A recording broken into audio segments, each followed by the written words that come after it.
Welcome. In front of me is an iPad Air, and today I will show you how you can enable and set up your Do Not Disturb mode.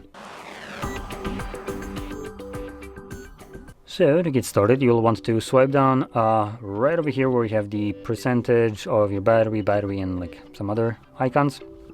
And this will show you your control center. Now in here, you'll have the tile right here called Focus. If you hold this one, it gets extended and gives you several different options, one of them being the Do Not Disturb mode. So you can obviously tap on the Do Not Disturb mode from here to turn it on. And when you do that, I believe, yep, it changes to this icon right here. So you can now quickly just tap on the little moon icon to turn on your Do Not Disturb mode anytime you want.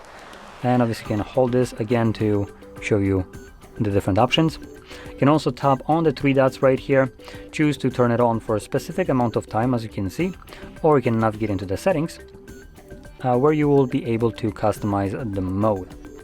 So we have a schedule mode right here. You can choose how the notifications will be displayed, I think, at least. What applications will be affected by this, and people. So not many options in here, to be completely honest, compared to like Android, but still gives you just a little bit more control over it. So there we go. Now if you found this very helpful, don't forget to hit like, subscribe, and thanks for watching.